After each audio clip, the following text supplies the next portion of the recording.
कालपासून प्राणाविषयी बघतोय की जीव झाला, जीवाचं स्वरूप झालं आणि आता प्राणाचं स्वरूप काय आहे, प्राण कसा जन्मला, प्राण कोणापासून जन्मला, प्राण जन्मला का नाही जन्मला, तो जीवाच्या इतका महत्त्वाचा आहे का, तो इंद्रिय आहे का, तो कसा आहे, त्या प्राणाचं नेमकं स्वरूप काय आहे, असे अनेक प्रश्न आहेत प्राणाच्या विषयी आणि ते काय आहेत ते आता आज आपण बघणार आहोत. काल आपण जे बघितलं ते असं बघितलं की हा जो प्राण आहे तो प्राण सात प्रकारचे प्राण किंवा 7 या अंकामध्ये पहिल्यांदा स्वीकारावा का, म्हणजे प्राणाचे 7 प्रकार आहेत असं आपण मानावं का, असा एक भाग. आता तो 7 म्हणून आपण काल बघितलं की ज्ञानेंद्रिय, मन आणि वाणी.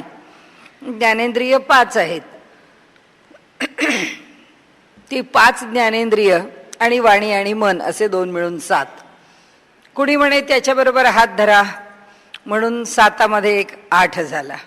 कुणी म्हणालं 11 मोजा, 5 ज्ञानेंद्रिय, 5 कर्मेंद्रिय, 1 मन, नंतर 10 इंद्रिय, मन, बुद्धी, याच्याबरोबर अहंकाराला जोडा तर 12च्या ऐवजी 13. अशा अनेक संख्या त्या ठिकाणी चर्चेला आल्या की किती संख्येमध्ये प्राणाची विचारणा करावी किंवा त्याची निश्चिती करावी की प्राण किती संख्यांनी विचारात घ्यावा. तो 5 म्हणावेत प्राण का 7 म्हणावेत का 9 म्हणावेत का 10 म्हणावेत का 11 का 12, असा सगळा त्याचा विचार मांडला. आणि या इथे या सूत्रामध्ये त्यांनी 7 ही संख्या आपल्याकडून निश्चित आहे, 7 मानली आहे आपण, असं त्यांनी सांगितलं. आता हस्तादयस्तु स्थितेतो नैवम, परंतु हात इत्यादी जास्त प्राण सांगितले आहेत तेव्हा प्राण 7च म्हणू नये. त्यावर त्यांनी चर्चा केली की अहो तुम्ही आत्तापर्यंत म्हणालात खरं की ते 5 प्राण, 7 प्राण वगैरे वगैरे, काय 9, 8, 10, 11, 12, 13, पण म्हणाले आता हात वगैरे धरले आहेत, म्हणजे हे सूत्रकार म्हणतायत आता पुन्हा की म्हणाले जर आपण 7 धरलेत तर 7 धरू नयेत, त्यापेक्षा हात आधी ना त्याच्यामध्ये अंतर्भाव करून घ्यावा आणि त्याच्यामध्ये आपण त्याची संख्या बदलावी, म्हणजे प्राण हा एवढ्याच संख्येत आहे असं आपण समजू नये. असं म्हणून जो पसारा वाढला प्राणाचा, आत्ता आपण म्हटल्याप्रमाणे 12, 13, 14 वगैरे, तर त्यामुळे इथे प्राण असे बदलत गेले, प्राणांची संख्या. एवढीच चर्चा केली, याच्यापेक्षा जास्त काही केलेली नाही. सगळ्या जगाचं ज्ञान करून घेण्याकरता कोण कोण समाविष्ट आहे त्या प्रत्येकाच्या ठिकाणी प्राणाचा समावेश करा आणि ते सगळं मिळून एकत्र धरा, असं म्हणून प्राणाचा समावेश केलाय. म्हणजे मुद्दा काही फार महत्वाचा आहे असं नाही, फक्त ते आता जी काही चर्चा करतायत ती एवढीच करतायत की का प्राणाची संख्या इतकी घेतली जाते, इतकी घ्यायची का नाही घ्यायची, मग किती घ्यायची, असा एवढाच भाग आहे. मग घेताना त्याच्याकरता निकष काय लावायचा, म्हणून त्यांनी असा निकष लावला की एकदा 5 प्राण म्हणून घ्यावेत, म्हणजे ज्ञानेंद्रिय जी आहेत त्या इंद्रियांचं जे ज्ञान आहे ते त्या ठिकाणी 5 प्राण म्हणून धरावेत, वाणी आणि मन धरावं, हा एक निकष झाला. दुसरा निकष असा झाला की जेवढी म्हणून शरीराला भोक आहेत, 9द्वार देह हे असं आपण म्हटलेलं आहे, 10वं द्वार पण स्वीकारा आणि प्राण 10 आहेत असं म्हणा, असं म्हणून तिथे त्यांनी 10 आकडा घेतला. आता 9द्वार झाली माहिती, 10वं द्वार नाभी आहे असं म्हणून नाभीला 10वं द्वार म्हणून 10 द्वार स्वीकारा. आता आणखीन पुढे गेले. आता आपण आता मगाशी म्हटलं तसं 5 ज्ञानेंद्रिय, 5 कर्मेंद्रिय का स्वीकारली, कारण ज्ञानेंद्रियांनी ज्ञान झालं म्हणून ती स्वीकारली, कर्मेंद्रिय प्रत्यक्ष शरीराला उपयुक्त आहेत म्हणून ती स्वीकारली. आणि असं म्हणून म्हणाले 5 आणि 5 10, आणि मन ते तर सगळंच चालवतं म्हणून त्याला प्राण म्हटलं. आता इथपर्यंत जे आले ते चर्चा करत, तर त्यांचं म्हणणं असं आहे की असं एक एक गोष्ट आम्ही त्याच्यामध्ये अंतर्भूत करत चाललो की त्या प्राणाचा पसारा वाढत चालला, त्याला किती संख्या द्यावी, काय संख्या द्यावी, एवढीच चर्चा इथे एवढीच थांबवली, ह्याच्यापेक्षा त्यांनी जास्त पुढे नेलेलं नाहीये. आता वेगळा मुद्दा मांडलाय, अणवश्च, आणि प्राण हे अणू आहेत. अणू म्हणजे काय, सूक्ष्म आहेत, लहान आहेत. आता इथे अणु शब्दाचा अर्थ प्रत्येक ठिकाणी वेगळा वेगळा होतो. जीवाच्या ठिकाणी अणु म्हटला तेव्हा जीव सूक्ष्म तर आहेच, पण ईश्वराच्या मानाने तो फार लहान आहे म्हणून त्याला अणु म्हटलं. अणुप्रमाण आहे असं त्याच्या जीवाबद्दल म्हटलं जातं. आता इथे त्यांनी सांगितलं की हे इंद्रियाच्या दृष्टीने विचार केला तर 5 ज्ञानेंद्रिय 5 कर्मेंद्रिय असं म्हणून आपल्याला दृश्य 10 प्राणांचं स्वरूप होतं. आणि म्हणून ही जी इंद्रिय आहेत ही 11 ही इंद्रिय कशी आहेत. आता नवीन विषय येतो. 11 ही इंद्रिय कशी, आपण तो कशी म्हणजे काय, दृश्यच आहेत. डोळे दिसतात, कान दिसतात, जीभ दिसते, आमची त्वचा दिसते आणि आम्हाला सगळं हे दृश्य आहे. हे काही अदृश्य नाही आहे, स्थूल आहे, आम्हाला कळतंय. तर आणि मन तेवढं आम्हाला दिसत नाही. तर त्यांनी तिथे म्हटलंय की असं नाही आहे, मन नुसतं अदृश्य नाही आहे, हे सगळंच अदृश्य आहे. काय काय अदृश्य आहे, सगळी इंद्रिय अदृश्य आहेत. मग म्हणाले दिसतं, हे काय दिसतं आपल्याला. म्हणाले ह्याचा म्हणूनच म्हणाले इंद्रियांना आम्ही अणु म्हटलं, कारण जे दिसतं ते इंद्रिय नाही आहे, तो त्या इंद्रियाचा फक्त आकार आहे. आम्हाला आकार दिसतो म्हणाले. आणि याला इंद्रियाला अणु म्हणण्याचं दुसरं कारण काय आहे की आम्हाला ज्या संवेदना आहेत, ज्या भावना आहेत, जे दिसत आहे, म्हणजे भावना कशी की बाबा ते ह्याच्या पुढं काय मला दिसणार आहे, हा इथपर्यंत दिसतंय, जिथपर्यंत दिसतंय तिथपर्यंत पाहावं ही बघणाऱ्याची भावना आहे. जोपर्यंत डोळे पाहू शकतात, जोपर्यंत डोळे थकत नाहीत तोपर्यंत पाहावं, जोपर्यंत पाय थकत नाहीत तोपर्यंत चालावं. पण कितीही चालू शकू असं पायांना होईल का, नाही म्हणाले. त्याला मर्यादा आहे, डोळ्यांच्या पाहण्याला मर्यादा आहे. आणि म्हणून त्याची क्षमता काही प्रमाणात कहीना मर्यादित आहे. म्हणून त्यांनी एक त्या अर्थाने पण त्याला अणु म्हटलं की पोटात आम्ही जेवलो आणि बाहेर पडलो, पोटात अन्न गेलेलं आहे आणि बाहेर गेल्यानंतर कुणी म्हटलं जरा खा ना, आम्ही जेवायला बसले, तुम्ही पण बसा. मी आत्ता जेवून हात धुवून आले, आत्ता मी काय जेवू. पण त्यांनी सांगितलं नाही हो, माझ्याबरोबर काहीतरी खा. आता काहीतरी किती खाऊ शकणार, आपलंही पोट भरलेलं असल्यावर एक चमचा, पण तो अगदी 1 चमचाभर द्या तेवढं मी खाते. आणि त्यांनी असं म्हटलंय की एवढीच ताकद आहे आमच्या पोटाची. आता एखादा म्हणतो की मी जेवून आलो, पण जेवण झाल्यावर बसता का जेवायला, आम्हाला काहीच फरक पडत नाही. म्हटलं जेवण झाल्यावर जरी आम्ही जेवायला बसलो तरी आम्ही तितकंच खाऊ.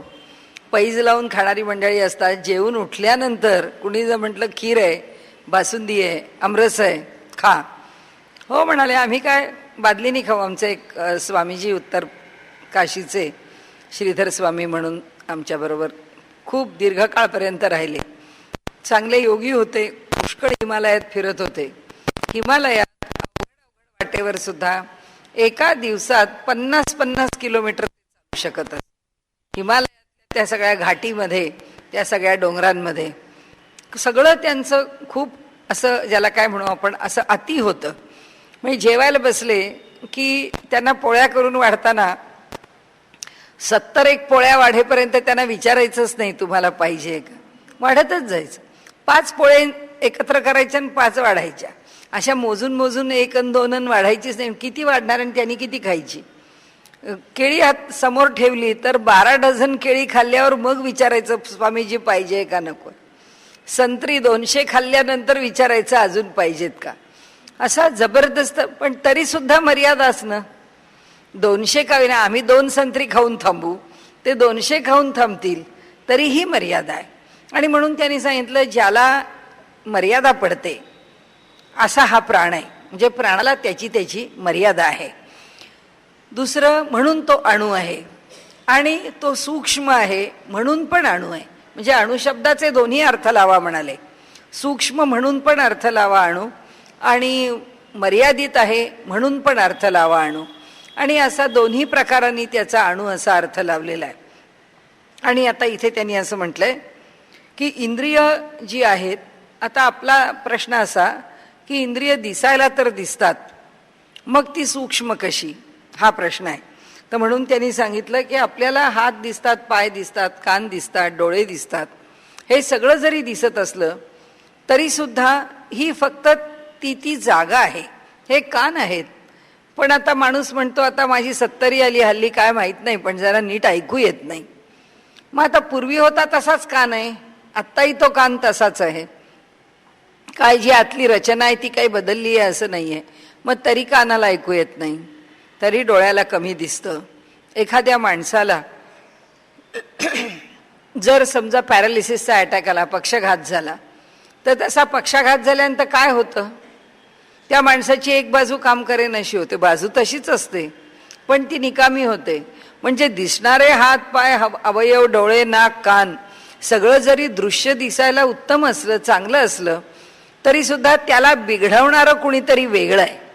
म्हणजे ते इंद्रिय म्हणून ज्याला आम्ही म्हणतो, ते दिसणारा कान, दिसणारे डोळे, दिसणारं नाक, दिसणारं आमची त्वचा किंवा रसना, हे जे दिसतं ते त्याचं स्वरूप नाही आहे.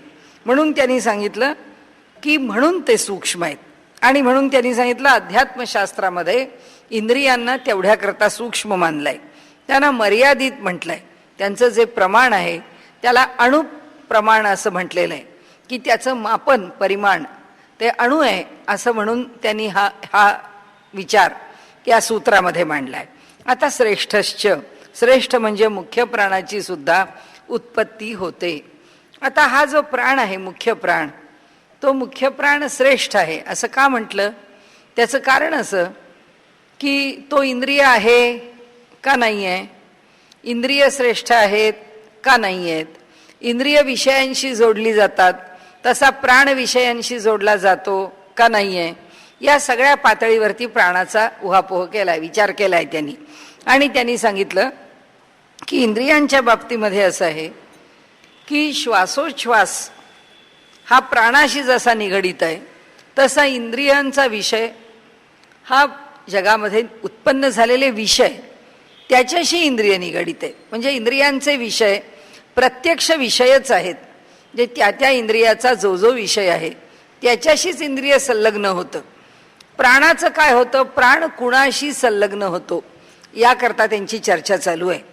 म्हणाले हा जो प्राण आहे त्या प्राणाच्या बाबतीमध्ये विचार करायचा तर म्हणाले हा मुख्य प्राण जो आहे, मग आपण म्हणू की तो, आम्ही त्याचं उत्तर देऊ शकतो की तो वायुरूप आहे. कारण आपल्याला कळतो, श्वास घेतो, श्वास सोडतो, घेणारा श्वास कळतो, सोडणारा श्वास कळतो. एवढंच नाही तर योगशास्त्रामध्ये प्राणायाम असा शब्द पण वापरला आहे. म्हणजे प्राणाचा आयाम आहे, म्हणजेच आता श्वास आणि उच्छ्वास. आता आयाम म्हणजे त्याची काही पद्धती आहे, त्याचा काही विस्तार आहे, त्याची काही मर्यादा आहे, त्याचं काही व्यापकपण होणं आहे, किंवा अगदी सूक्ष्मपणाला येणं असं पण आहे. म्हणजे तो व्यापकपणाने प्रकट होतो का सूक्ष्मपणाने प्रकट होतो का? त्या ठिकाणी श्वासोच्छ्वास करताना त्या प्राणाच्या ठिकाणी काही वेगळ्या गोष्टी जाणवतात. म्हणजे कसं की आता आपण संख्या प्राणायाम केला तर संख्या प्राणायामामध्ये नाडी शोधनाची क्रिया होते. उज्जाई प्राणायामामध्ये जाणारा जो प्राण आहे त्याच्या गतीचा विच्छेद होतो. अशा वेगळ्या वेगळ्या गोष्टी घडतात. मग आपण म्हणतो हे सगळं प्राणाशीच निगडीत आहे. मग तुम्ही प्राणाची वेगळी व्याख्या कशी करता? प्राणाबद्दल वेगळं काय सांगता? आणि म्हणून त्यांनी सांगितलं नाही, तुम्ही ज्या वायूला, म्हणजे तुमच्या सोप्या सुटसुटीत व्याख्येमध्ये प्राण म्हणजे श्वासोच्छ्वास, आणि केवळ आम्हीच म्हणतो असं नाही, वैद्यकशास्त्र सुद्धा म्हणतं की माणसाचा श्वासोच्छ्वास सुरू झाला, आपण सारखं म्हणतो तो जो जीव आहे तो जन्माला आला, एकदा त्यांनी श्वास घेतला आणि त्याचं श्वसन योग्य सुरू झालं की झालं. त्या बालकाच्या बद्दल आता डॉक्टरांना काळजी उरत नाही. ते म्हणतात ठीक आहे, आता त्याला पाळण्यात ठेवा, आंघोळ घाला, आता तुमचं पुढे चालू करा. एकदा त्यांनी टॅह्या केलेलं आहे, एकदा ते रडलेलं आहे, चला पुढे आता. तर याचा अर्थ त्या प्राणाशी त्या संबंध त्या वायूचा आहे. श्वास आत घेतला जातो, सोडला जातो, आणि जे आत घेणं आणि सोडणं आहे त्याला श्वासाच्या बरोबर प्राण असंही म्हटलं जातं, अशी आपली एक सामान्य धारणा आहे. इथे त्यांनी एक भूमिका किंवा एक शक्यता त्यांनी या ठिकाणी त्याला छेद दिला आहे. ती पूर्णपणे त्याचं निराकरण केलं आहे आमच्या मनातल्या एका विचारांचं, की न वायुक्रिये पृथक उपदेशात. आणि मुख्य प्राण हा वायुरूप किंवा क्रियारूप नाही, कारण त्याचा वेगळा उल्लेख केला आहे. म्हणजे आपल्याला त्यांनी काय सांगितलं की प्राण हा काही वायुरूप नाही आहे, प्राणाचं स्वरूप वेगळंच आहे. म्हणजे या ठिकाणी त्यांनी प्राणाच्या बाबतीमध्ये म्हणजे आता सुरुवात कशी झाली बघा. सुरुवात अशी झाली की उपनिषदांच्या मध्ये प्राण जे आहेत ते प्राण जन्माला आले असं म्हटलेलं आहे, पण त्याचा प्रत्यक्ष उल्लेख केला नाही. मग प्राण जन्माला आले की नाही असं पहिली शंका घेतली. ती शंका त्याचं निराकरण केलं की भले छांदोग्य उपनिषदामध्ये प्राण जन्माला आले असं स्पष्ट त्या श्रुतीमध्ये म्हटलं नाही, पण प्राण जन्माला आले ते इंद्रियांच्याबरोबर. काल आपण पाहिलं तसं की ही सगळी इंद्रिय, मन, हे सगळं जसं जन्माला आलं तसेच प्राण जन्माला आले. हे पहिलं झालं. प्राणांचा जन्म झाल्यानंतर आता प्राणांची संख्या झाली. आपण पाहिली की ती एक संख्या आपण त्याच्याबरोबर जे जे जोडू त्याप्रमाणे संख्या बदलत जाईल. हा दुसरा विचार झाला. त्याच्यानंतर तिसरी भूमिका मांडली की प्राण जे आहेत ते अणू आहेत, सूक्ष्म आहेत. आता प्राण सूक्ष्म आहेत तर प्राणांचं स्थान कशाशी जोडायचं हा प्रश्न आला. मग आता इंद्रियांना काय म्हणायचं. आता इंद्रिय आमची जी दिसता आहेत ती नाहीत, ती त्यापेक्षा सूक्ष्म आहेत. मग इंद्रिय त्यापेक्षा सूक्ष्म आहेत असं एक म्हणून आता ह्या ठिकाणी आपण मगाशी जे सूत्र पाहिलं ते अणवश्च असं म्हणून प्राण हे अणू आहेत आणि इंद्रियांच्या रूपामध्ये जो प्राण आहेत असं. कारण सारखी संख्या मोजताना ज्ञानेंद्रिय तरी घेतोय, कर्मेंद्रिय तरी घेतोय, त्यामुळे कुठे ना कुठेतरी तुमचा इंद्रियांशी प्राणाचा संबंध आहे असं एकदा जेव्हा सिद्ध होतं आहे तेव्हा म्हणाले आता इंद्रिय कशी आहेत.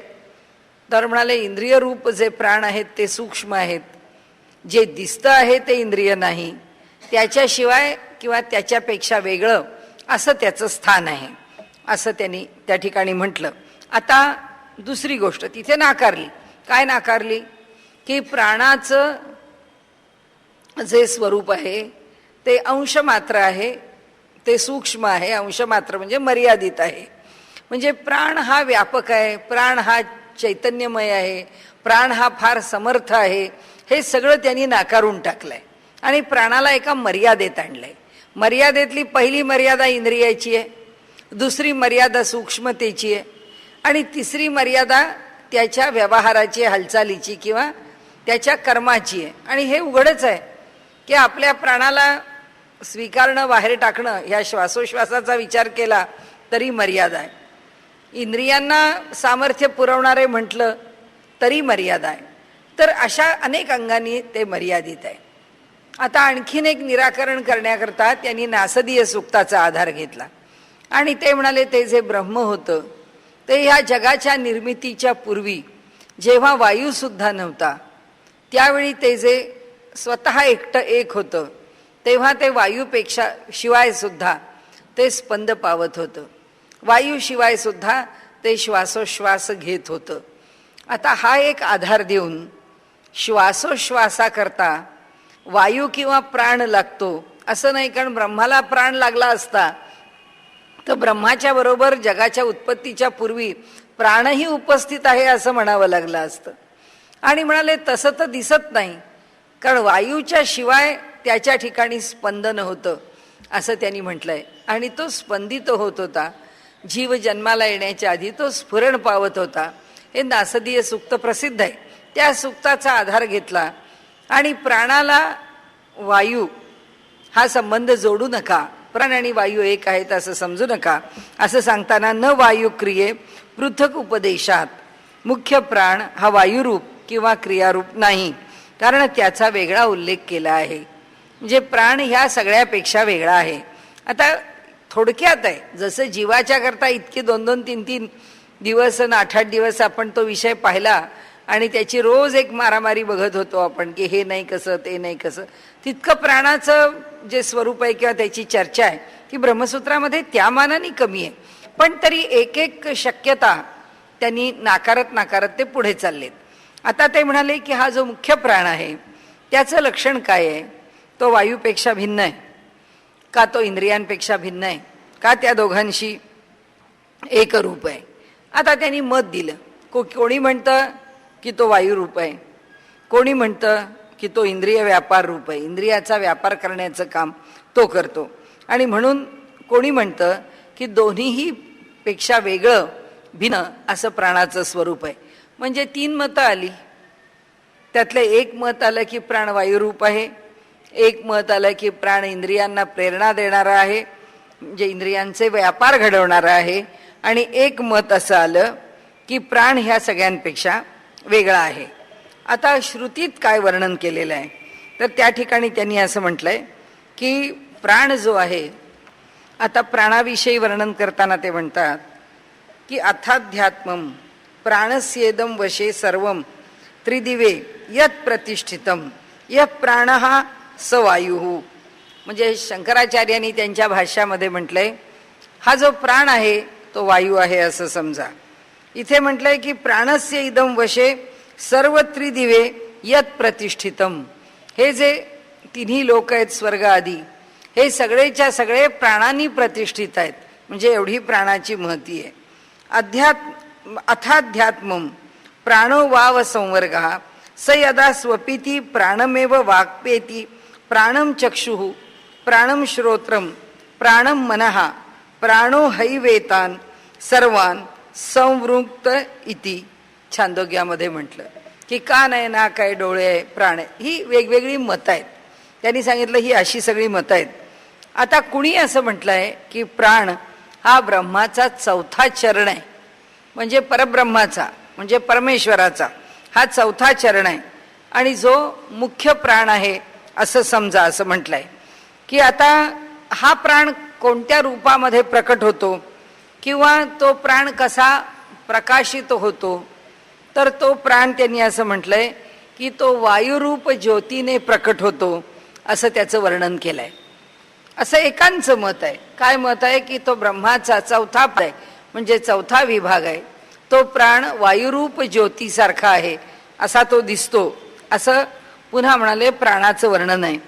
आता मुंडकात वर्णन केलंय, छांदोग्यामध्ये वर्णन केलंय की प्राण मन इंद्रिये भूत आकाश वायू सगळंच्या सगळं परात्पर ब्रह्मामधूनच जन्माला आलेलं आहे. आणि या सगळ्या उपनिषदांमधल्या संदर्भांवरून इथे या सूत्रामध्ये ते म्हणतात की प्राण हे परमेश्वरापासून म्हणजे परब्रह्मापासून जन्माला आले आहेत हे मानावं. आता सारखं लक्षात ठेवायचं की जीव हा जन्माला आलेला नाही.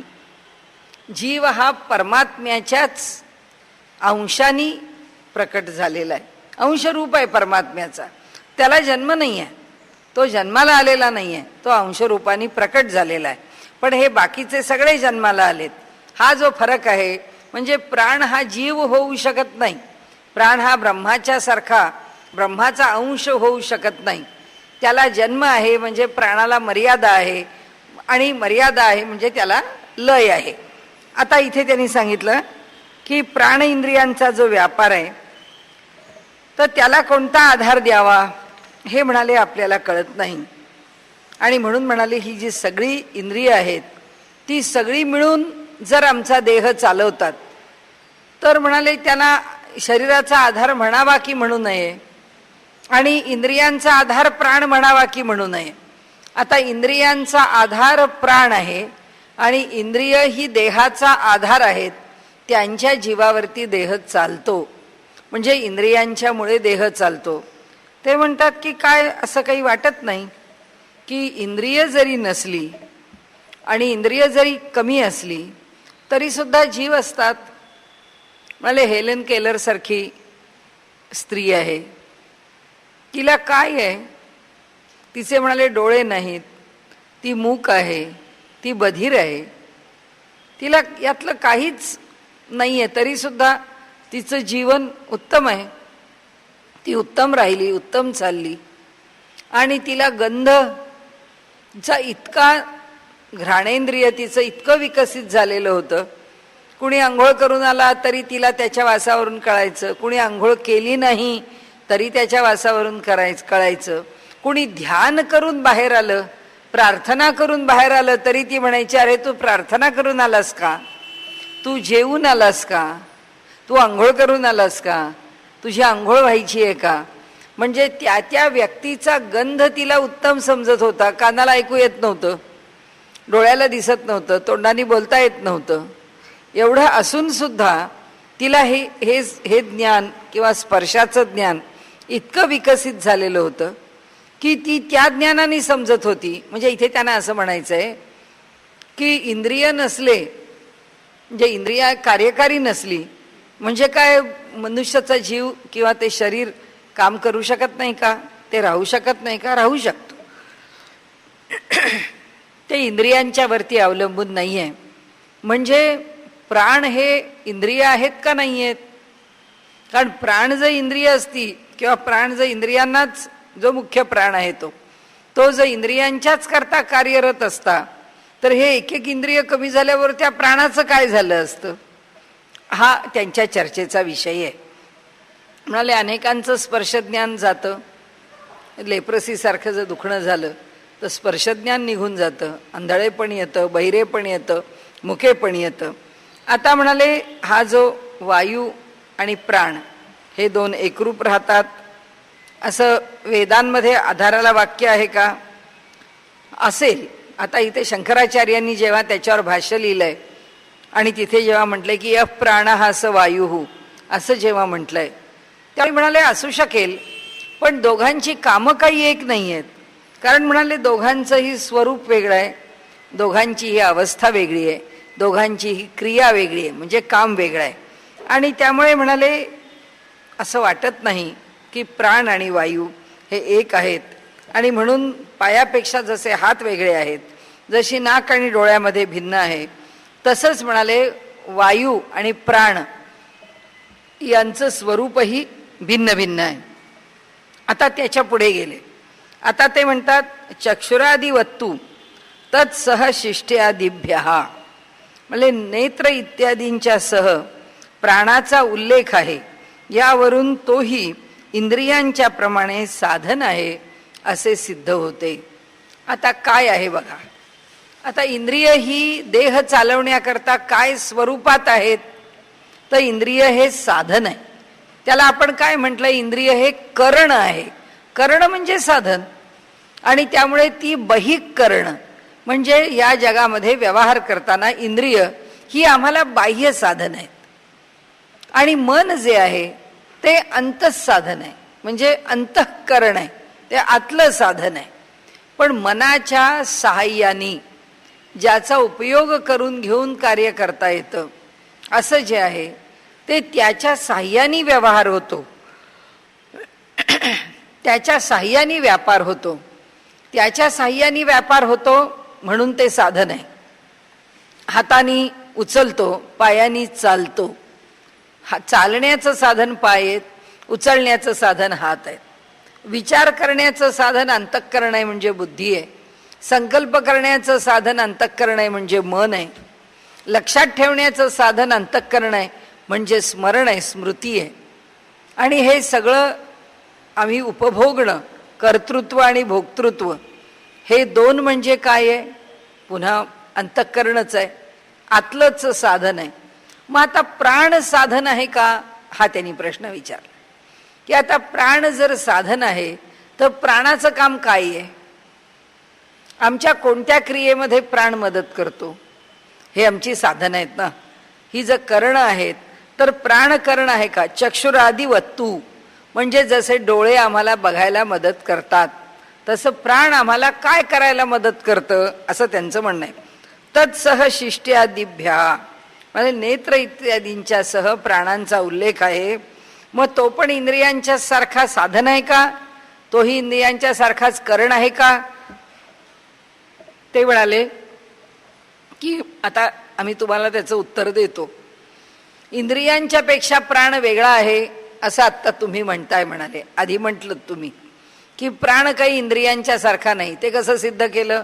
आपण मगाशी सिद्ध केलं की इंद्रिय, एखादं इंद्रिय नसलं तरी सुद्धा शरीर चालू शकतं. प्राण नसला तर शरीर चालेल का? एका क्षणात शरीर थांबेल. त्यामुळे ते म्हणाले प्राण नाही आणि शरीर चालतं असं होत नाही. मग आता प्राण कोणतं साधन आहे असं त्यांना विचारायचं आहे. आता इथे ते काय म्हणतात की इंद्रियांच्या पेक्षा प्राण श्रेष्ठ आहे का? हो म्हणाले, आपण समजूया की तो श्रेष्ठ आहे. मग इंद्रियांपेक्षा तो श्रेष्ठ आहे तर तो जीवासारखा स्वतंत्र आहे का? म्हणजे देहामध्ये हा जीव जसा कर्म करायला स्वतंत्र आहे की आम्हाला असं वाटलं की आत्ता आपण आज काय वाटेल ते झालं तरी सुद्धा आपण मठात जाऊया. आपण रोज जातोय, किती पाऊस येवो, किती अंधेरून येवो, बाहेर किती अडचण असो, पण काही नाही, आपल्याला जायचंय म्हणजे जायचंय. हे जेव्हा तो जीव म्हणजे ती व्यक्ती ठरवते त्यावेळी ती ते करू शकते. आणि एखादी म्हणते नाही बा एवढ्या पावसा पाण्याचं जायला नको, किती तो त्रास आहे, पुन्हा आल्यानंतर काही झालं बादलं, आपल्याला सर्दी झाली, खोकला झाला, पुन्हा त्या कुठे निस्तरत बसायचं, त्याच्यापेक्षा गेलो तेवढं पुष्कळ झालं, आता नाही गेलं तरी चालेल. आपण आधी आपली प्रकृती बघावी आणि मग ठरवावं जावं का न जावं. असं जेव्हा मनुष्य निर्णय घेऊ शकतो, हा निर्णय कोण घेऊ शकतो? ज्याला स्वतंत्रता आहे तो घेऊ शकतो. आपल्याला स्वातंत्र्य आहे, आपण यायचं का नाही यायचं, आपण थांबायचं का नाही थांबायचं. आता असा प्रश्न प्राणाला विचारला की प्राणाला स्वातंत्र्य आहे का, की मी थांबू का नको थांबू, मी जाऊ का नको जाऊ. आता जर प्राणाने असं 1-2 सेकंद ठरवलं की आता थोडा वेळ थांबावं आपण, असं सारखंच कशा करता आपण कार्यकारी राहायचं. आणि प्राण थांबला तर हा देह पण थांबला, ही सगळी इंद्रिय पण थांबली, ती काही काम करू शकणार नाहीयेत. म्हणजे त्याला स्वातंत्र्य आहे का जीवासारखं? त्याला जीवासारखं स्वातंत्र्य नाही आहे आणि तो इंद्रिय पण नाही आहे. मग म्हणाले तो काय आहे, हा त्यांचा प्रश्न आहे किंवा या दृष्टीने हा विषय पुढे चाललाय. आता म्हणून ते म्हणाले की त्या प्राणाची महती म्हणून उपनिषदांनी खूप गायली आहे.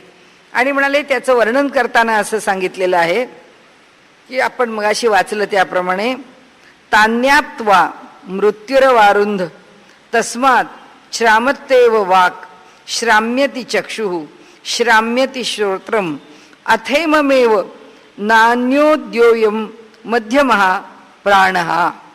म्हणाले हा प्राण कसा आहे, या दोघांच्या मध्ये आहे. ना तो नाक आहे, ना तो कान आहे, ना तो डोळे आहे, हे पण तो काही नाही आहे. तो काही जीव आहे असं नाही आहे, जीवासारखा स्वतंत्र नाही आहे, पण त्या दोघांच्या मधला सेतू आहे. म्हणाले त्या दोघांच्या मधलं असं त्याचं स्वरूप आहे.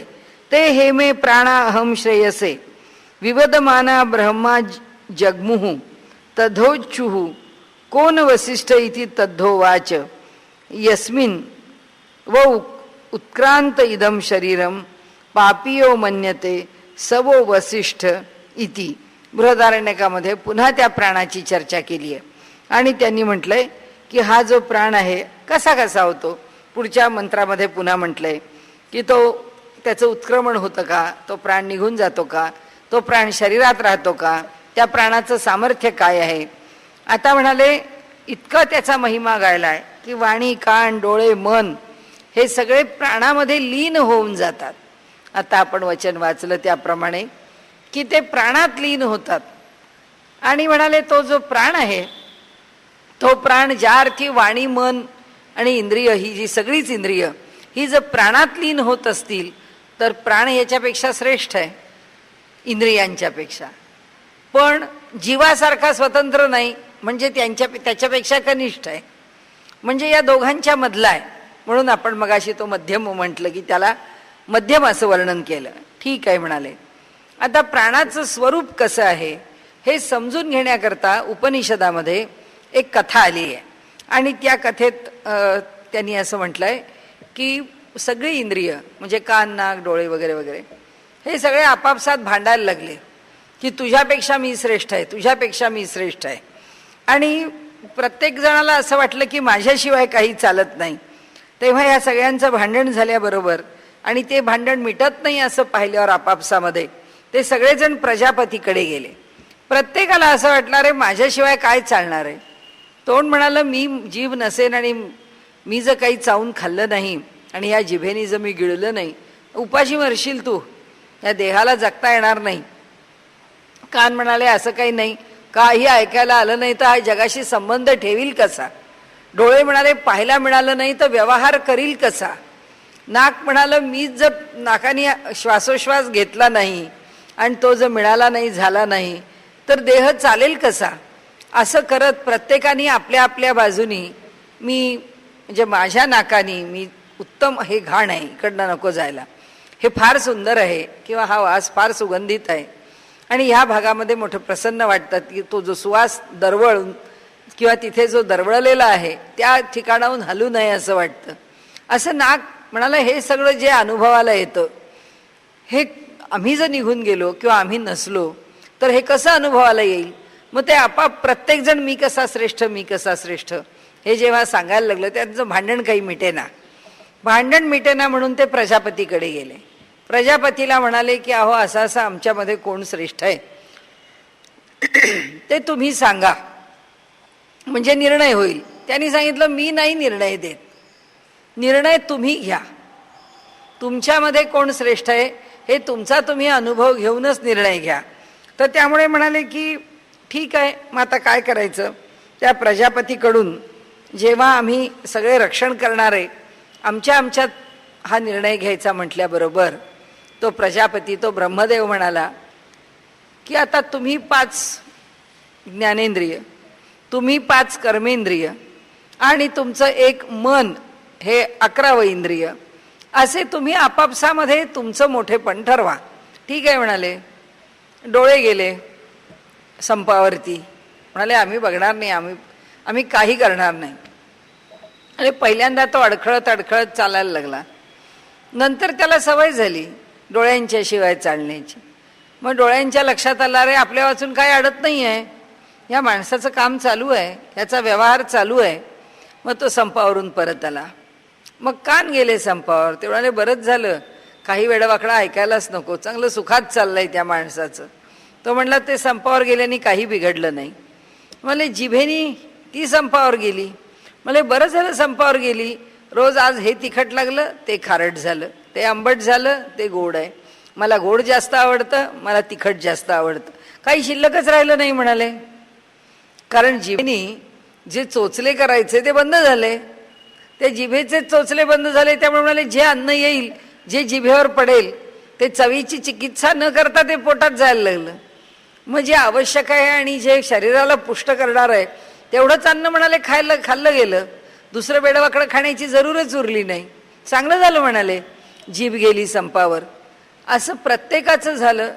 काम करणारी पायानी चालायचं नाही. बसा म्हणाले एका स्थानावर बैठक राहू दे, त्या बैठकीवर बसून काही जप करा, काही वाचा, काही चांगलं करा. म्हणाले हे घडू लागलं. तो माणूस म्हणाला बरं आहे की आपल्याला वाटत होतं हिंडल्या फिरल्याशिवाय आपलं मनाला करमणूकच नाही, पण एका जागेवर बसून वाचन करावं चांगलं वाटतंय. शेवटी मन म्हणाला आता मी शेवटी जातो संपावर. मन संपावर गेल्याबरोबर एक क्षणभर गडबडला तो जीव की अरे आता निर्णय कोण घेणार, हे कोण करणार, ह्यातलं काय होणार, आपल्याला काय कळणार. पण म्हणाले थोड्या काळाने ते शरीर सरावानी काम करायला लागलं, त्याचे व्यवहार चालू लागले. मन जरी संकल्प विकल्प करायला राहिलं नाही तरी त्याचा व्यवहार काही अडला नाही. आता ह्या सगळ्यांच्या वाचून काहीच अडलं नाही. तेव्हा त्यांनी सांगितलं आता प्राणा तू जा संपावरती. प्राणाने नुसता संकल्प केला आणि संपावर जाण्याकरता नुसतं प्रस्थान ठेवलं, त्याबरोबर सगळे कासावीस झाले. त्या डोळ्याला दिसेनासं झालं, जीभ बोबडी वळायला लागली, कानाला ऐकू येईना, तर ती जिभातल्या तोंडामध्ये त्या जिभेची अवस्था झाली. म्हणजे त्या कातडीला स्पर्शज्ञान होईना, हातापायातली ताकद निघून गेली. अरे मन काय त्याला काही सुधारणा, ते पांगळून गेल्यासारखं त्याच्या ठिकाणी एक मूर्छना यावी अशी स्थिती त्या मनाची पण होऊन गेली. तेव्हा सगळ्यांनी टाहो फोडला त्या प्राणांकडे आणि सांगितलं अरे बाबा तू संपावर जाऊ नकोस, काही झालं तरी तू असाच राहा, आणि म्हणून तुझी विश्रांती नको, आमची विश्रांती ठीक आहे पण तू विश्रांती घेऊ नको. कारण सगळ्या शरीराचे व्यापारच संकटामध्ये पडले आणि म्हणून सगळी इंद्रिय असून नसल्यासारखी झाली. सगळ्या चेहऱ्यावर ग्लानी, अगदी कळा, दुःखाची रोगट अशी कळा आली म्हणाले. आणि मग इंद्रियांच्या लक्षात आलं की श्रेष्ठ कोण आहे ते त्यांना पटलं. त्यांनी प्राणांना सांगितलं आम्ही तुमची क्षमा मागतो, भांडणं आम्ही पुष्कळ केली, तुम्हाला तर आम्ही डावलूनच दिलं होतं की आम्हाला वाटलं आमच्याच 10-11 लोकांमध्ये देह चालतो, पण तसं तर काही दिसत नाही, तुम्हीच आम्हाला चालवता हे आमच्या लक्षात आलं. आता ही जी कथा आहे ती प्राणाचं महत्त्व सांगणारी आहे. त्यांनी सांगितलं की हा जो मुख्य प्राण आहे त्या मुख्य प्राणाला आमच्या देहामध्ये काही विशिष्ट महत्त्व आहे.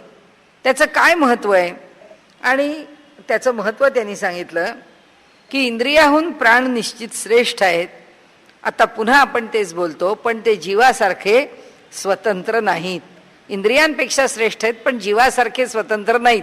म्हणजे जीवापेक्षा जे निम्नस्तरीय आहेत, कमी आहेत दर्जानी. दुसरं, प्राण चेतन आहेत का? प्राण चेतन नाही, चैतन्यमय नाही. प्राण हे चैतन्यमय नाहीत. प्राण हे जीवाचं साधन आहे का? म्हणाले ते जीवाचं साधन आहे, त्याला स्वतंत्रपण जीवासारखं नाही, पण म्हणून तो जीवाचं साधन ठरतो. म्हणजे कसा? तो मध्यम आहे. त्या इंद्रिय, आपण जसं काल परवा तो विषय बघितला ना, की जीवाला उपभोग घेण्याकरता अंतःकरण हा इंद्रियाचा मध्य आहे, तो मध्यावर्ती आहे आणि तो त्या दोघांचा सेतू आहे.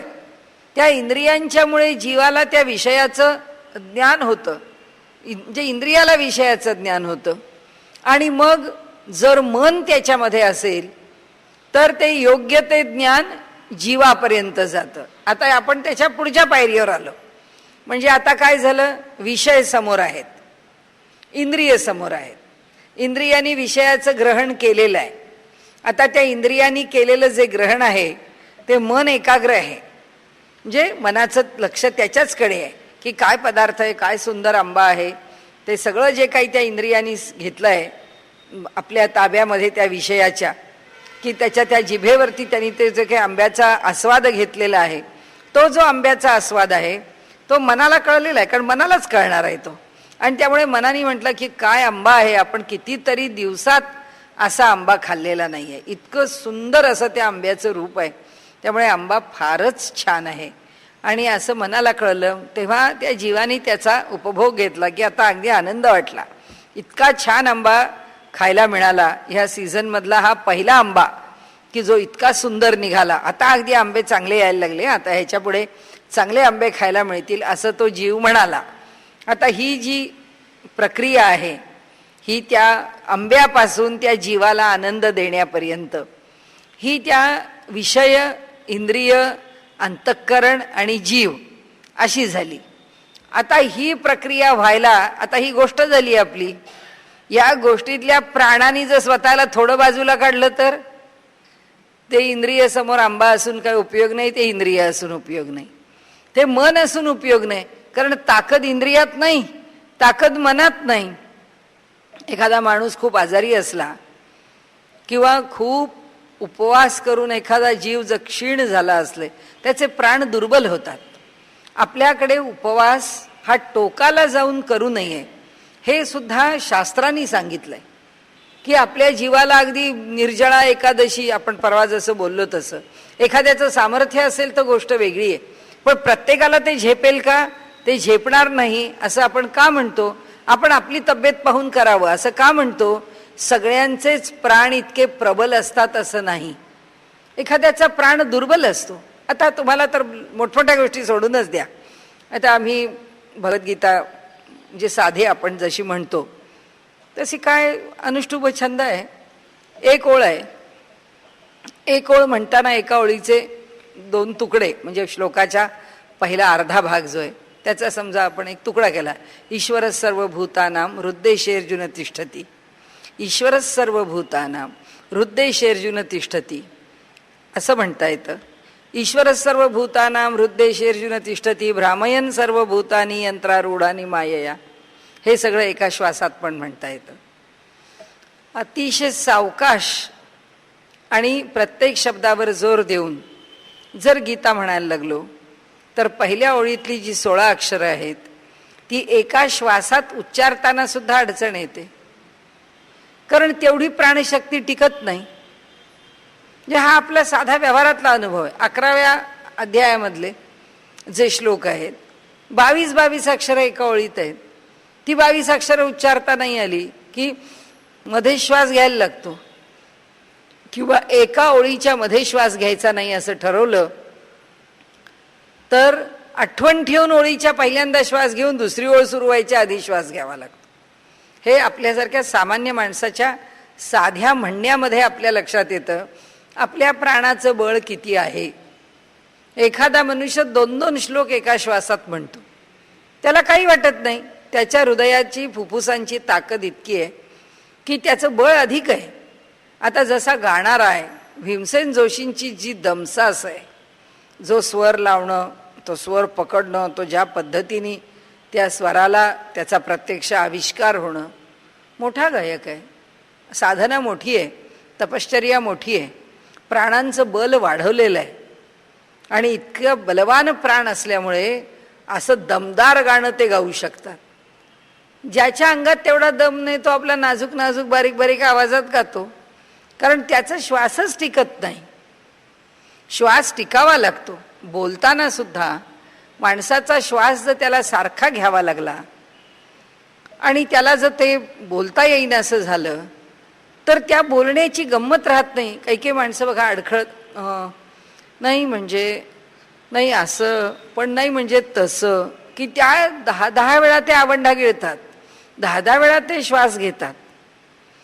म्हणजे सलग बोलणारा मनुष्य, सातत्याने बोलणारा मनुष्य, सतत श्वास एका बाजूनी चालू असतो, एका बाजूनी उच्छ्वास चालू असतो. आणि त्यामुळे काय होतं, श्वास घेत राहणं आणि श्वास सोडत राहणं हे सतत ज्या माणसाला बोलावं लागतं, तो मनुष्य बोलून झाल्यानंतर थकतो. आपण म्हणतो आहोत तासभर बोललात, जरा पाणी तरी प्या. का? त्याचं कारण आहे की प्राणाचं बल कमी होतं, भोजन गेलं नाही, सबंध दिवसभर उपाशी राहिलो, संध्याकाळी जेवायची वेळ आली, हातपाय थकून गेलेले असतात, शरीर थकून गेलेलं असतं, बल कमी झालेलं असतं. प्राणांचं बल कमी झालं की मग आता कुणी म्हटलं की चला आपल्याला संध्याकाळी कुठेतरी बाहेर जायचंय, येणार का? आपण म्हणतो आता काही नको, आता मी जेवतोय आणि झोपते, माझ्या अंगात आता त्राण राहिलं नाही, आता ताकद राहिली नाही. का नाही राहिली? कारण प्राणिक बल कमी झालं म्हणून. म्हणजे प्राण बलवान राहिले तरच ते जीवाला उत्तम प्रकाराने त्या संवेदना पोचवू शकतात. आणि तसं नाही राहिलं तर आपण म्हणतो अगदी गळून गेलो, या मायाच्यानी काही होत नाही, आता तेवढं काम होणार नाही. साधी गोष्ट आहे, एखाद्या ठिकाणी जर आपल्याला खेचून एखादी वस्तू काढायची, आपण म्हणतो माझ्या हातापायात आज बळच नाही आहे, आज सगळ्या दिवस उपवास केला आहे आणि त्यामुळे आता ही एवढी वस्तू खेचून काढायला एवढं बळ माझं पुरणार नाही, कुणीतरी या आणि ते ओढा किंवा ते काढून द्या. म्हणून आपल्याकडे धर्मशास्त्रांनी प्राणाचं बळ कमी होईल अशा प्रकारे काहीही करू नका असं सांगितलेलं आहे. की शरीर टिकवलंच पाहिजे, नीट राखलंच पाहिजे. आणि त्यामुळे ते कुणाच्या जीवावर राखलं जातं? जोपर्यंत सर्व प्राणांचं बल कायम आहे तोपर्यंत. त्या प्राणांचं बल बिघडलं, प्राणांचं संतुलन बिघडलं की आमच्या शरीराचं आरोग्य पण बिघडलं. आणि म्हणून भारतीय आयुर्वेद शास्त्रामध्ये ह्या प्राणांचं संतुलन योग्य प्रकाराने करणं ही त्यांची, ज्याला आपण ट्रीटमेंट म्हणतो, हा त्यांचा इलाज आहे. या प्रकाराने ते उपाय करतात की ते जेव्हा नाडी बघतात तेव्हा त्यांच्या लक्षात येतं, किंवा ते जेव्हा शरीर तपासतात त्यांच्या लक्षात येतं, रोग लक्षणं सांगतात तेव्हा लक्षात येतं की अरे याचं काय बिघडलंय, याचा अपान बिघडलाय, याचं काय बिघडलंय, याचा व्यान बिघडलाय, याचा उदान बिघडलाय. मग त्याच्यातून त्याला बाहेर काढलं पाहिजे. तो कसा कार्यान्वित होईल, तो कसा बरोबर चालेल. पाचही प्राणांच्या ठिकाणी अजून आपण येतोय तिथपर्यंत की त्या पाचही प्राणांचं कार्य योग्य प्रकारे संतुलित चालू राहिलं तर प्राणबल जर कायम राहिलं तर शरीर बल कायम राहतं. शरीर बल कायम राहिलं तरच इंद्रियांचं बल कायम राहतं, बुद्धीचं बल कायम राहतं, मनाचं बल कायम राहतं. तुम्ही हिमालयात वगैरे खूप उंच गेलात, 15,000 16,000 फुटांच्या वरती, तर त्यावेळी ह्या प्राणांचं संतुलन ज्याचं राहू शकत नाही, त्या लोकांना कानात वेगवेगळे आवाज येतात, दडे बसतात, कुणाला चक्कर येते, कुणाला त्रास होतो. का? तर आपण असं म्हणतो की हाय अल्टिट्यूडला बॉडी ॲक्लमटाईज होत नाही, शरीर त्याच्याशी जुळवून घेऊ शकत नाही. शरीर नाही जुळवून घेऊ शकत किंवा शरीरात नाही काही गडबड होत, गडबड त्या प्राणिक संतुलनामध्ये होते. ते संतुलन बिघडतं. म्हणजे कोणत्याही स्थितीमध्ये प्राण कुठे आहे? प्राण म्हणजे इंद्रिय नाही आहे आणि प्राण म्हणजे जीव पण नाही आहे, पण प्राण म्हणजे ह्या शरीराला चालवणारा आहे. प्राणाशिवाय शरीर चालत नाही. म्हणून म्हणाले तो चेतन जरी नसला तरी त्याचं महत्त्व पुष्कळ आहे. तो जीवाला साह्यकारी आहे, तो जीवाचं साधन आहे. जसं अंतःकरण जीवाचं साधन आहे तसं प्राण सुद्धा जीवाचं साधन आहे. आता लोक म्हणतात, अहो तुम्हाला पूर्वी पाहिलेलं आहे, तुम्ही अशा जबरदस्त काम करणाऱ्या होत्या, अशा का आता गळफटून गेल्यात? तर मग ते बाई सांगते, आता काय करू, आता काही राहिलं नाही हो पूर्वीसारखं, आता काही बळ नाही माझ्यात. बळ नाही म्हणजे बळ कुणाचं कमी होतं? बळ प्राणाचं कमी होतं. तर ते प्राणिक बल कमी नाही झालं तर इंद्रिय बल टिकेल का नाही टिकेल? इंद्रियाला जर काही वेगळाच रोग झाला, इंद्रियाला जर काही वेगळ्याच प्रकाराने आणखीन काही ना काही बाधा झाली तर तो विषय वेगळा आहे. पण ज्याचं प्राणिक बल चांगलं आहे त्याला जर लहान मोठं दुखणं झालं तर त्या दुखण्यातून परत मागे येण्याची शक्यता किंवा ते दुखणं आयुष्यभर नियंत्रणात ठेवण्याची शक्यता असतेच असते. आपल्याला दुखणंच म्हणायचं याच्याकरता की आपण आता शारीरिक पातळीवर बोलतोय, मानसिक पातळीवरती बोललं तरी तेच आहे. मनाचं संतुलन, मनाचं धैर्य. आपण म्हणतो ना, अहो आता तेवढा कॉन्फिडन्स वाटत नाही.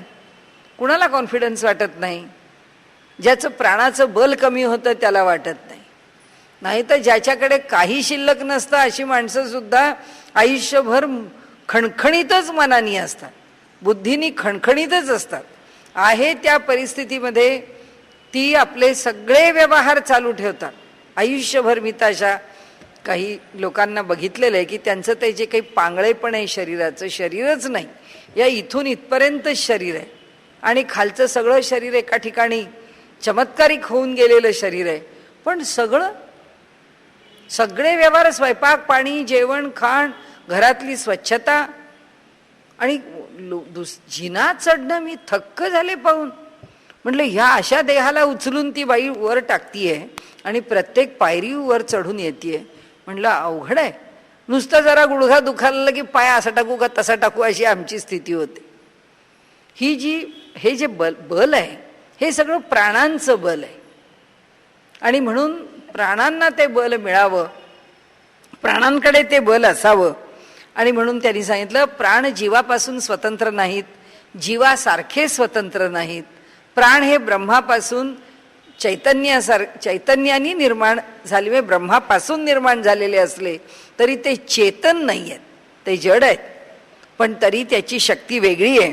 म्हणाले आता कसं त्याचं स्वरूप आहे, कसं सांगावं म्हणाले. तर त्यांनी एक दृष्टांत दिला. त्या दृष्टांतामध्ये असं म्हटलंय की एखादं राज्य आहे, त्या राज्यामध्ये राजा राज्य करतो आहे. तर राज्य चालवायला कोणीतरी मुख्य प्रधान पण पाहिजे आणि त्याचे मंत्रीगण पण पाहिजेत, त्याला सैनिक पण पाहिजेत आणि त्याचे प्रजाजन पण पाहिजेत. तर त्यांनी असं म्हटलंय की जीवात्मा जो आहे तो राजा आहे. तो आता ह्या देहाच्या पातळीवरती राज्य करतोय. तर देहाचे जे अवयव आहेत ती त्याची प्रजा आहे. आणि म्हणाले त्याचा जो अधिकारी वर्ग जो आहे तो ज्ञानेंद्रिय आणि कर्मेंद्रिय आहेत. आणि म्हणाले त्याचे जे मंत्रीगण आहेत ते म्हणजे आमचं मन, बुद्धी, अहंकार आणि चित्त हे अंतःकरण आहे. पण त्याचा मुख्य प्रधान जो आहे तो मुख्य प्राण आहे. म्हणजे राजाचा प्रधान, मुख्य प्रधान कोण? तर प्राण आहे. मग बाकी काय म्हणाले, देहाचे अवयव हे सगळे गौण आहेत. अंतःकरण सुद्धा मंत्रीगण म्हटलंय आणि त्याला प्राणाला मात्र त्यांनी त्या ठिकाणी मुख्य प्रधान म्हटलंय. म्हणजे जीवानंतरचं पहिलं सामर्थ्य कुणाचं असेल तर ते प्राणांचं आहे. आणि म्हणून अकर्णत्वाच्च न दोषस्तथा ही दर्शयती.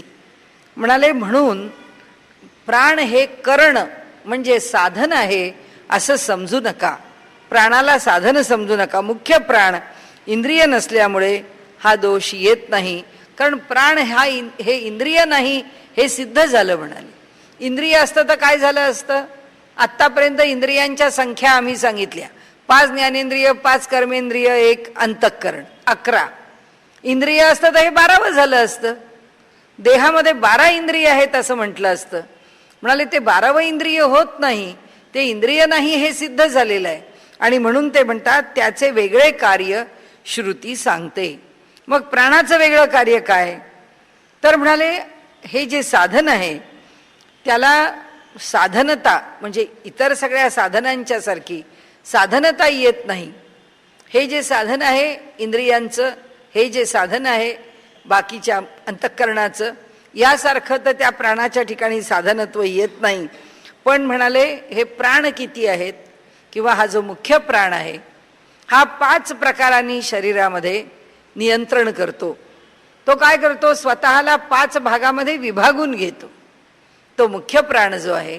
आणि म्हणून मग आपण पंचप्राण असं म्हणतो की पंचप्राण कोणते आहेत, तर प्राण, अपान, व्यान, उदान आणि समान असे ते पंचप्राण आहेत.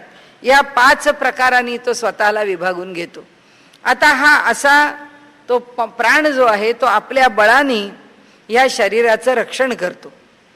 म्हणजे राखण्याचं, शरीर राखण्याचं काम प्राण करतो. ते राखण्याकरता स्वतःला 5 प्रकारामध्ये विभाजित करून घेतो. आणि याच्यापेक्षा सगळ्यात मोठं काम जर काही असेल तर आपण जेव्हा झोपतो तेव्हा काय होतं, सगळ्या इंद्रियांच्या सहित म्हणजे इंद्रियांच्या शक्तींच्या सहित किंवा त्या इंद्रियांच्या कार्याच्या सहित, त्याच्या प्रेरणेच्या सहित हा जो जीव आहे तो पुरीशयते. म्हणजे जिथे पुरुष आहे किंवा आमच्या हृदयामध्ये जिथे तो निवास करतो परमात्मा, त्या परमात्म्याच्या ठिकाणी जीव जो आहे तो प्रवेश करतो. या सगळ्यांच्या सहित सगळ्यांना विश्रांती मिळते. हे सगळे त्यावेळी निद्रिस्त होतात. आपण गाढ झोपलोय, कुणीतरी आपला असा हात केला, आपल्याला कळत नाही. आपल्या गाढ झोपेत कोणीतरी अंगावर पांघरून घातलं, आपल्याला कळत नाही. गाढ झोपेत आपल्या अंगावरनं पटकन मांजर उडी मारून गेली, कळत नाही. सगळ्यात शहाणा तर उंदीर आहे. गाढ झोपलेल्या माणसाचे पाय उंदीर असा कुरतडतो कुटकुट कुटकुट कुटकुट करून की तो चावतो आहे एखाद्याच्या पायाला, ते सुद्धा त्याला कळत नाही. म्हणजे गाढ झोपेमध्ये संवेदना नसते. अशा वेळी ह्या देहाचं रक्षण कोण करतो? सगळे झोपतात तेव्हा फक्त प्राण जागा असतो. प्राण झोपत नाही. आपण झोपलोय की प्राण झोपले असं होत नाही. आपण झोपतो म्हणजे इंद्रिय झोपतात, ते विश्रांती घेतात. नंतर जीव आत्मतत्वाच्या ठिकाणी जातो म्हणजे परमेश्वराच्या ठिकाणी आपल्या हृदयामध्ये लीन होऊन राहतो आणि त्या ठिकाणी तो प्रवेश करतो. गाढ निद्रेमध्ये तो तिथे प्रवेश करतो म्हणून तो शरीराला बळ घेऊन पुन्हा बाहेर येतो परमात्म्याकडून. आणखीन एक आपल्याकडे उपनिषदांचा विषय आहे की त्यांनी असं उपनिषदामध्ये म्हटलेलं आहे की माणसाला खूप वेदना झाल्या, खूप दुःख झाली, शरीराला भोगही पुष्कळ असले तरी सुद्धा जीवाला देह टाकून जावंसं वाटत नाही. का वाटत नाही? कारण ज्या क्षणी तो त्या परमेश्वराशी एकरूप होतो त्या क्षणी परमेश्वर हे आनंदाचं रूप असल्यामुळे तो आनंद घेऊनच बाहेर येतो. आणि त्यामुळे देह कितीही कष्टी असो, बाहेरची परिस्थिती कितीही प्रतिकूल असो, अगदी आपल्याला नकोसं होऊन गेलेलं आहे. एखादा माणूस म्हणतो की नको, ते जगणं नको मला, इतकी परिस्थिती माझी बिकट आहे. पण त्याला असं वाटत नाही की इतकी परिस्थिती बिकट आहे म्हणजे बस झालं आता चला संपवून टाका. म्हणाले तो संपवत नाही. आपलं जीवन का संपवत नाही किंवा त्या हलापेष्टांमध्ये आपलं शरीर का चालवतो, का राखतो? त्याचं म्हणाले एकमेव कारण आहे की हृदयात असणारा जो परमात्मा आहे त्याला जेव्हा जाऊन जीव भेटतो, त्याच्याशी जेव्हा एकरूप होतो तेव्हा तो ह्या सगळ्यापासून दूर झालेला असतो आणि त्याला फक्त आनंद मिळतो. आणि तो आनंद घेऊन तो येतो आणि पुन्हा ह्या सगळ्याला झगडायला तो तयार होतो. आपण म्हणतो जरा 1 तासाची झोप होऊ द्याव, मी आत्ता ताजीतवानी होते, मग काय आपल्याला करायचं ते करू, पण 1 तासभर झोपूया, जरा शरीराला विश्रांती मिळाली की बस. ती विश्रांती त्यामुळे मिळते. पण प्राणाला आपण कधीच विश्रांती देत नाही. प्राणाला विश्रांतीच मिळत नाही. आणि म्हणून त्यांनी सांगितलं की जेव्हा प्राण शरीराला सोडून जातात तेव्हा शरीराचा नाशच होतो. म्हणजे शरीरात आहे तोपर्यंत प्राण कार्यकारीच आहे, तो कार्य करतच राहतो. म्हणाले शब्द स्पर्श रूप रस गंध हे सामान्य कामं तो करत नाही. ही सामान्य कामं त्या मनाच्या, त्या शरीराच्या, त्या इंद्रियाच्या पातळीवर ज्या ज्या स्तरावर आहेत त्या त्या स्तरावरती ती होतात. पण मुख्य प्राणाच्या आधाराने मात्र जीव या देहामध्ये राहतो. मुख्य प्राण जर देह सोडून बाहेर निघाला तर जीव देहात राहत नाही, जीव त्या प्राणाच्याच बरोबर बाहेर पडतो. आणि आता आजचा विषय आपण इथे थांबवू. आता पुन्हा प्राणाचाच विषय आहे की पंचवृत्तीर मनोवत व्यपदिश्यते. श्रुतीमध्ये मुख्य प्राणाचे मनासारखे 5 व्यापार सांगितले आहेत. त्यापासून आपण उद्याला विषय बघू की मन जसं शब्द स्पर्श रूप रस गंध याचा अनुभव घेतं, तसंच 5 प्राण मनाचे जसे व्यापार होतात तसे 5 प्राणांचे काय व्यापार होतात, तो प्राण आपल्याला विभागून घेऊन काय व्यापार करतो त्याच्याविषयी त्यांनी आता सांगितलंय. तो भाग आपण उद्या बघू.